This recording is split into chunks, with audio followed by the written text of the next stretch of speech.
다음으로는 평양의 주거 소비 문화에서 사회주의 우월성 과시와 상징 소비라는 특징에 대해서 드라마 속 장면들로 살펴보겠습니다.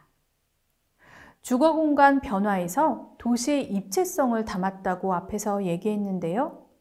이것은 평양을 본보기로 삼는 것과 세계화, 상업화를 겨냥한 것이지만 사회주의 우월성에 대한 상징적인 소비를 불러왔습니다. 이는 의도치 않았더라도 인민들 사이에 격차를 발생시켰는데요. 우리 이웃들에서 승강기 운전공은 사실 이 고층 아파트로 출근을 하고 있는 것입니다. 이 부부는 이 중구역 아파트에서 떨어져 있는 강안동 29반에서 살고 있고요. 이 고층 아파트 주민들은 직업이 해외 주재원이거나 의사와 같은 직업을 갖고 있습니다. 그래서 경제력에 차이가 있는 것이 드라마에서도 드러나고 있습니다. 공간을 배정한다는 것은 선물이나 특혜의 개념인데요. 그래서 상징이 부여되는 것이죠. 국가의 통제권을 강화할 뿐 아니라 자본의 힘 역시 모두 강화하는 결과로 나타나고 있습니다. 일상은 공간을 배정하는 것 이상으로 문화를 형성하기 때문입니다. 왼쪽 아래 화면을 보면요. 승강기 옆에 포스터가 있는데 전기를 아껴 쓰자요 이렇게 써 있습니다. 국가의 목소리가 영상물 곳곳에 배치되어 있죠.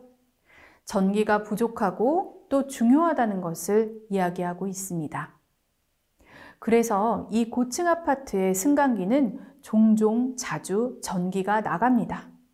드라마에서는 정전 소동에 대해서도 다루고 있는데요.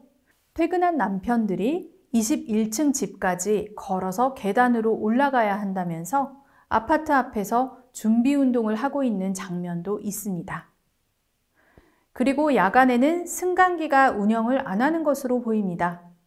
야간에 승강기가 작동할 경우에 주민들은 밤중에 왜 승강기가 다니지? 이렇게 얘기합니다. 그래서 전기를 생산하는 발전소 근무자에게는 창전거리 고층 아파트가 우선적으로 배치됩니다. 중요한 일을 하는 사람에게 고층 아파트가 배치되는 것입니다. 특권이 되는 것이죠. 고층 아파트지만 단수도 일상적이어서요.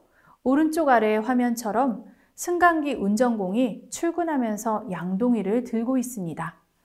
물을 담아서 집집마다 가져다 주는 일도 하고 있습니다.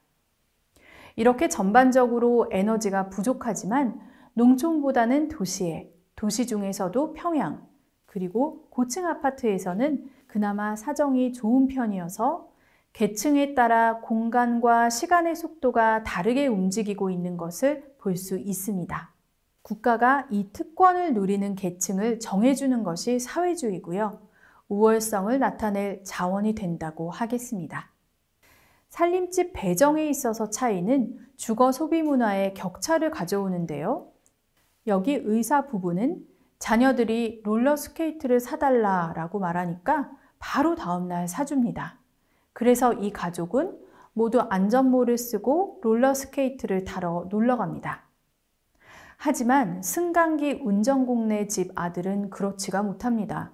경제적인 형편이 안 되기 때문인데요. 동생이 롤러스케이트를 타고 싶다고 하니까 아들이 아빠 돈을 훔쳐서 사주는 에피소드가 나옵니다. 아버지의 사회적인 지위나 경제력이 롤러스케이트를 사줄 수 없다는 것을 알고서 이런 행동을 하는 것이죠. 주거 소비 문화에서 상징 소비가 이뤄지는 장면들을 좀 더 보면요. 의사 부인이 아침 출근길 승강기 앞에서 의사인 남편에게 향수를 뿌려줍니다. 소독약 냄새보다는 이 향수 냄새가 더 좋지 뭘 그래요? 이렇게 얘기합니다. 승강기에서 기다리고 있는 사람들이 이 장면을 지켜보고 있고요. 아침 출근 승강기에 오른 어떤 주민은 그 향수 나도 뿌려달라 이런 말도 합니다. 의사 부인은 명품 스타일 핸드백을 갖고 화면에 나옵니다. 고층 아파트 주민들의 차림새와 행동들은 시장화 이후에 사회 전반적으로 자본을 가진 계층을 선망하게 되면서 소비의 욕망이 확대되는 것과 관련이 있는데요.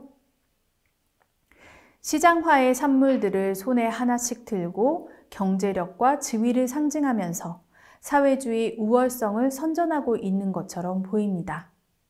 자본주의적이면서도 사회주의적인 모순적인 경관이자 현실이기도 합니다. 사회주의 우월성 과시와 상징 소비를 정리해보면 과시적인 소비를 보여줌으로써 그것이 국가의 수준이라고 하는 것인데요. 즉, 선택적인 불평등으로 소비 수준을 상향해서 보여주는 것입니다. 세계적인 수준을 보여주려는 국가의 통치 전략이라고도 할 수 있는데요. 앞에서 사례를 보면 개인의 취향 같지만 국가의 취향을 보여주는 것들이었습니다. 보약은 인민의 생명과 안전을 상징하고 TV는 보여주기 위한 영상 매체이고 피아노는 국제대회에서 수상한 세계적인 수준을 보여주는 것입니다. 유치원에서 아이들은 역할놀이를 하면서 의사를 하겠다면서 선생님한테 청진기를 내밉니다. 즉, 격차에 대해서 사회주의적인 고민을 하는 것이 아니라 과시적이고 상징적인 소비를 드러내고 있다고 할 수 있겠습니다. 네, 지금까지 북한의 드라마 속 평양을 고층 아파트를 배경으로 김정은 시대의 주거 공간 변화와 주거 소비 문화의 특징으로 살펴봤는데요. 다시 한번 정리를 해보겠습니다. 먼저 도시 입체성이라는 것은 계급 공동체적인 소비 문화, 그리고 계층별 소비 격차 등을 발생시켰습니다. 사회주의 우월성을 상징하는 소비와 계급 차별적인 모순이 함께 보여지는 것이고요. 주거 공간이 개별 공간으로 분리되고 사적 공간화되면서 주거 소비 문화는 개인주의적인 욕망, 가족 중심의 문화, 물질적 소비 등을 일으켰습니다. 자본에 의한 구별짓기가 일어났다고 할 수 있죠. 주거 공간이 좌식에서 입식으로 이행하는 것은 행동 반경의 변화를 의미하는데요. 주거 소비 문화는 자본주의로 이행하는 과도기적인 모습을 보여주고 있습니다. 마지막으로 특징과 평가를 다시 한번 정리해 봤는데요. 자본주의적인 욕망의 발현과 사회주의적 우월성의 발현이 혼재되어 있다고 할 수 있겠습니다. 지금까지 북한 드라마 속의 평양을 주제로 김정은 시기 평양 고층 아파트의 주거 소비 문화를 살펴봤는데요. 어떠셨어요? 재미있게 보셨기를 바라면서 북한을 이해하는 하나의 창으로 드라마, 영상물도 있다는 것 기억해 주셨으면 좋겠습니다. 지금까지 박소혜였습니다. 감사합니다.